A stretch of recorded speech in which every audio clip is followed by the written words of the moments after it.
प्रज्ञानम ब्रह्म भाग एक। ब्रह्म या परमात्मा या ईश्वर क्या है। सभी को नमस्कार। जैसा कि इस खंड का नाम है प्रज्ञानम ब्रह्म, अर्थात उत्कृष्ट बौद्धिक चेतना ही ब्रह्म है, ईश्वर है। यह ऐत्रेय उपनिषद का महावाक्य है। किंतु जिस व्यक्ति ने संस्कृत नहीं पढ़ी, ग्रंथ नहीं पढ़े, उपनिषद नहीं पढ़े, दर्शन नहीं पढ़ा, वो व्यक्ति नहीं समझ पाएगा कि प्रज्ञानम ब्रह्म क्या है। इसलिए हम उसे सरल रूप में हिंदी में यहाँ समझाने का प्रयत्न करेंगे। परमात्मा या ईश्वर है क्या, परमात्मा या ईश्वर या ब्रह्म क्या है, उसे कैसे प्राप्त करें। इन प्रश्नों के उत्तर पाने के लिए हमारे प्राचीन ऋषि मुनियों ने बहुत प्रयास किए हैं और संस्कृत भाषा में अनेक ग्रंथ भी लिखे हैं। पृथ्वी पर ज्ञान के प्रथम स्रोत हमारे वेद हैं। वैदिक वाङ्मय का विभाजन हम क्रमशः संहिता, ब्राह्मण, अरण्यक, उपनिषद के रूप में देखते हैं। ईश्वर का सरल और संक्षिप्त विवेचन विशेषकर उपनिषदों में मिलता है। ईश्वर का विस्तृत विवेचन षड दर्शन में मिलता है। परमात्मा के स्वरूप को जानने और परमात्मा को पाने के लिए संस्कृत भाषा का ज्ञान इसीलिए आवश्यक है क्योंकि परमात्मा के संबंध में मूल ज्ञान ही संस्कृत ग्रंथों में लिखा गया है। वेद, दर्शन, रामायण, महाभारत, पुराण सभी आध्यात्मिक ग्रंथ संस्कृत में ही हैं। विश्व के जितने भी आध्यात्मिक विद्वान हुए हैं उन्होंने संस्कृत भाषा व संस्कृत ग्रंथों का अध्ययन अवश्य किया है। जर्मन का मैक्स मूलर हो या मुस्लिम दारासिको हो, ऋषि मुनियों ने ईश्वर की खोज का पूरा रहस्य संस्कृत भाषा में ही इन ग्रंथों के रूप में संग्रहित किया है। वेद विश्व के प्रथम ग्रंथ और संस्कृत विश्व की प्रथम भाषा है। संस्कृत केवल पाठ पूजा की ही नहीं अपितु वैज्ञानिक और आध्यात्मिक ज्ञान की भी भाषा है। परमात्मा को जानने के लिए प्राथमिक रूप से आवश्यक है स्वयं को पूर्वग्रहों से मुक्त करना। जब तक हम पूर्वग्रहों से बंधे रहेंगे तब तक हम परमात्मा को नहीं जान सकेंगे। परमात्मा को न जान पाने का सर्वोच्च कारण है परमात्मा के विषय में हमारी भ्रामक अवधारणा। यदि हमने अवधारणा बना रखी है कि ईश्वर आकाश में रहता है तो यह अवधारणा ही भ्रामक है। न पाताल में कोई भूत प्रेत है, न आकाश में कोई परमात्मा है। कुछ ग्रंथों और दूरदर्शन के धारावाहिकों में दिखा दिया गया है कि आकाश में ईश्वर है या स्वर्ग में देवता है या इंद्र हैं, वहाँ अप्सराएं नाच रही हैं और देवता आनंद ले रहे हैं। यह सब भ्रामक अवधारणाएं हैं। ये सब बातें अबोध जनों को समझाने के लिए कही गई हैं। ये बातें उन लोगों के लिए हैं जो तार्किक बुद्धि से हीन हैं या जो परमात्मा के अन्वेषण में अधिक मानसिक श्रम करना नहीं चाहते हैं। यदि आकाश में ऐसा कोई स्थान होता तो अंतरिक्ष यात्री अभी तक वहां पहुंच गए होते। वास्तव में ईश्वर या परमात्मा किसी वस्तु या व्यक्ति का नाम नहीं जो किसी स्थान विशेष पर रहता है। ईश्वर तो अंतःकरण से की गई अनुभूति का नाम है। ईश्वर की प्राप्ति चित्त की एक अवस्था है। इसी अवस्था को योग दर्शन में समाधि, सांख्य दर्शन में कैवल्य, वेदांत दर्शन में मोक्ष कहा गया है। परमात्मा को जानने के लिए इस अवधारणा को स्पष्ट रूप से समझना अत्यावश्यक है, अन्यथा सारे प्रयास व्यर्थ हैं। अब बात करते हैं कि परमात्मा या ईश्वर ना आकाश में है, ना स्वर्ग में है, ना किसी देवालय में है तो मिलेगा कहाँ। तो इसका सीधा सा उत्तर है कि वो हमारे भीतर है। बाहरी जगत में उसकी खोज करना व्यर्थ है। ईश्वर को ज्ञान और तर्क के द्वारा ही जान सकते हैं।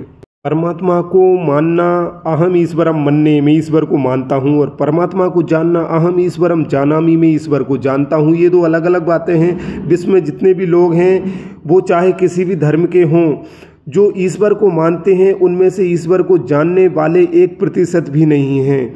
उन्हें लगता है कि वो ईश्वर को मानने लगे हैं तो वो धार्मिक हो गए हैं, जबकि ईश्वर कोई मानने वाली चीज़ नहीं, वो जानने वाली चीज़ है। और जिसने ईश्वर को जान लिया वो धर्म की पर्दी से ऊपर उठ जाता है।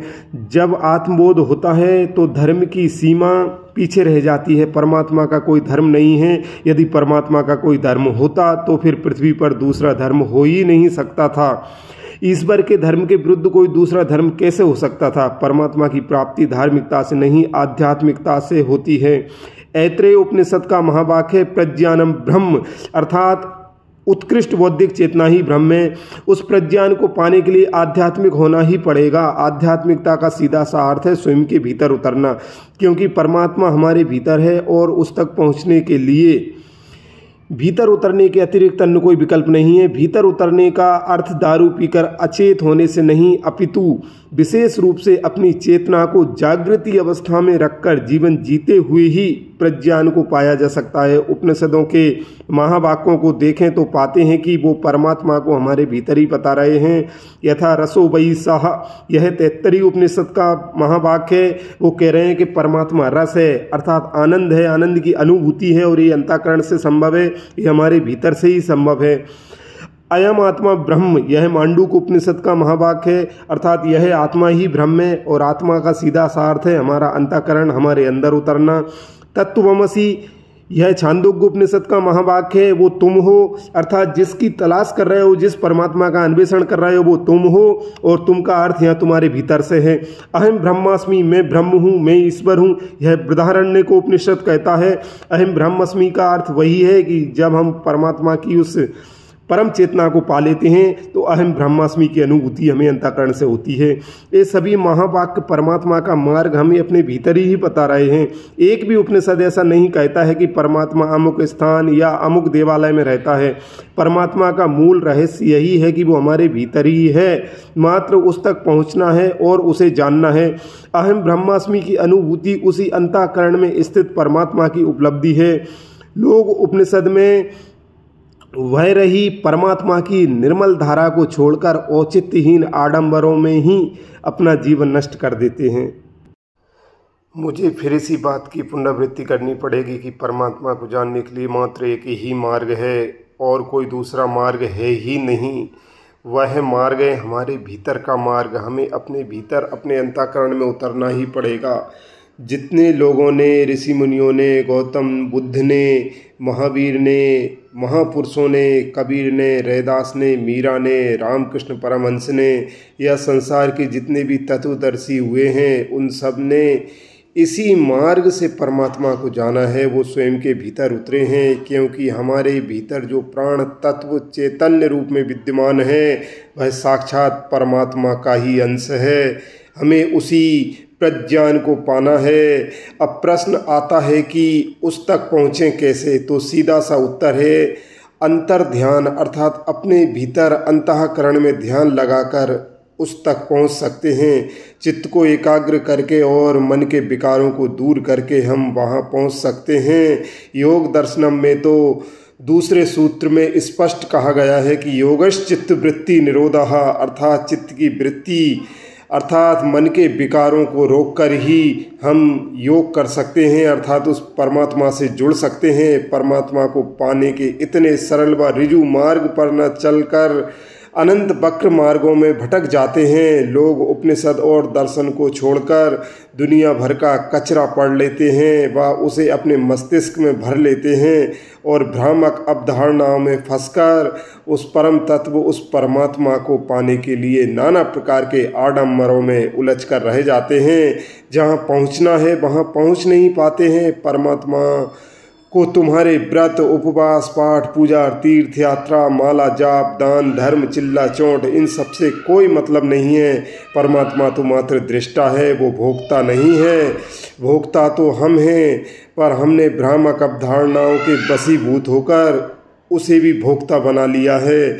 हमें उसे देवालय में जाकर 1000 किलो सोने के आभूषण हम चढ़ा देते हैं, 56 प्रकार के व्यंजनों का भोग हम उसे लगा देते हैं। किसी वृक्ष से तोड़कर या दुकान से खरीदकर पुष्प, वस्त्र या चादर उसे चढ़ा देते हैं और सोचते हैं कि हमने बड़ा पुण्य का काम कर दिया। हम तीर्थ यात्रा, हज कराते हैं, हम अन्य लोगों से ऊपर हो गए हैं ऐसा सोच लेते हैं, हम अधिक धार्मिक हो गए हैं ऐसा हमें लगने लगता है। यही अहंकार है और यही भ्रामक अवधारणा है जो हमें परमात्मा से दूर करती है और हमारे व ईश्वर के बीच में बाधा बन जाती है, क्योंकि हम भूल जाते हैं कि जिसे ढूंढने हम बाहर जगत में भटक रहे हैं वो तो पहले से ही हमारे भीतर है। हमने उसे पूरे बाहरी जगत में ढूंढ लिया, पर जहाँ ढूंढना था वहाँ ढूंढा ही नहीं। जिस दिन हमने उपनिषदों के सार को समझ लिया और ईश्वर को अपने भीतर खोज लिया, उस दिन से फिर बाहरी जगत हमारे लिए औचित्यहीन हो जाता है। इसी को कहा गया है ब्रह्म सत्यम जगन मिथ्या।